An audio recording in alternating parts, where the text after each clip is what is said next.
Jerry Seinfeld, an icon, Jewish comedian who not necessarily identifies so strongly with his Jewishness in daily life, at least, but yet he goes to Israel and something happens, and it's hard for him to express, to explain it.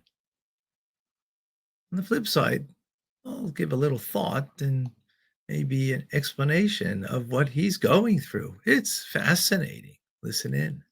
You made Seinfeld during a period that I think will be remembered as like the golden age of American Jewish life. And because anti-Semitism was a relic, seemingly a relic. Yeah. History of history books. I think people felt like history had ended and the American Jewish experience was fundamentally singular and different from any other diaspora experience. Right, of course. And, well, I wonder, A, if you thought about the Jewishness of the show. Never. Okay. And do you think about it differently now?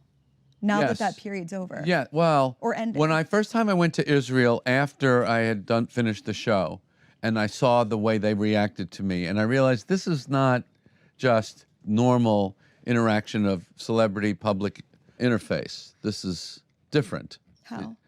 I meant something, which I never knew. And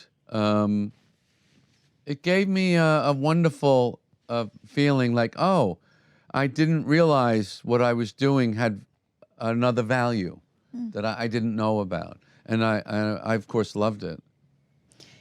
You have always seemed just apolitical, I guess is the word, like above the fray. Okay.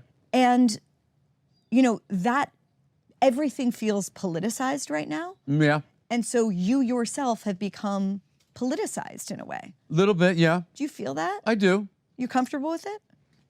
It's so dumb. It's so dumb. In fact, when we get protesters occasionally, I love to say to the audience, you know, I love that these young people, they're trying to get engaged with politics. We have to just correct their aim a little bit. You know, they don't seem to understand that as comedians, we really don't control anything. Right, you know? right. No one's really... no, you're pulling the strings over the war in Gaza, yeah. Right? That's how I think of you. Yeah, yeah. You've done a bunch of shows, obviously. You're constantly doing shows. You did one in Syracuse in December that attracted protesters, and then they were chanting that you're complicit in genocide. Then when I gave this talk in February at the Y, there was this footage of you where they were calling you a genocide supporter and Nazi scum. And the thing that jumped out at me was not the things they were saying, of course, because they say it to anyone. Yeah. It's that you were smiling and waving and genuinely seemed to be enjoying yourself. Yeah. Were you? Yeah. Why? It's so silly. It's like, you know, they wanna express this, you know, sincere, intense rage, but again, a little off target. Right, right. Little off target. So that's, to me, comedic, you know. You were in Israel since the war started. How was that trip? The most powerful experience of my life. Really? I'm sure, yeah. Why?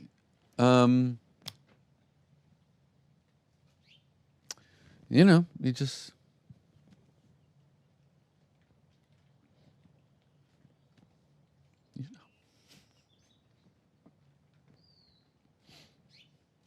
Are you thinking of someone in particular?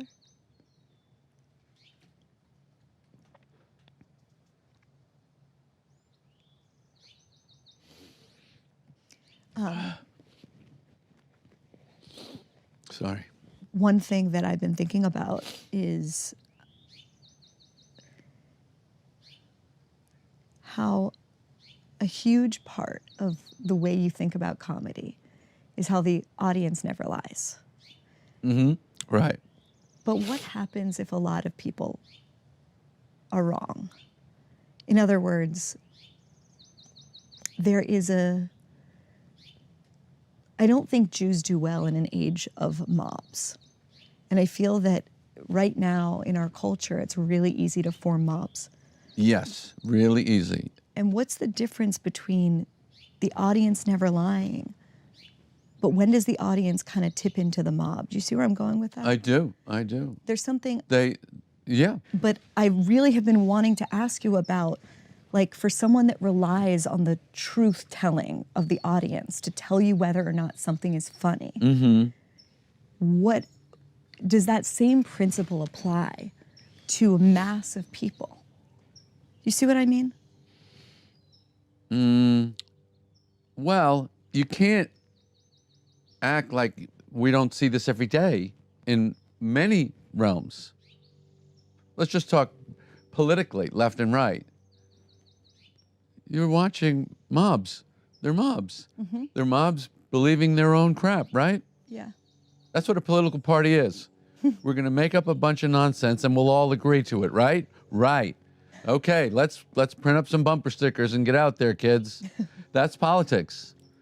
So we're tribal animals. We're social creatures. We look for agreement and consensus. We're driven by agreement and consensus, and mob rule gives us comfort, gives us certainty. Yeah. It's all BS. Wow, that was very powerful. So what is it about going to Israel? It's not because of the Western Wall. It's not because of holy sites that are there. But it's, first of all, our land, that's true. I think it's because of the engagement with so many Jewish people that he felt a soul connection, which maybe he did not have an experience before, in that manner at least. In that manner, that he felt a very deep, soulful connection. And the truth is, you can't explain it. It's not rational.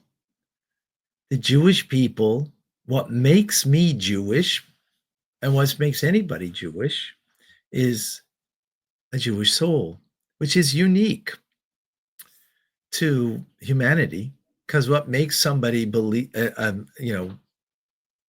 a Christian is that they believe in the doctrine, or they believe in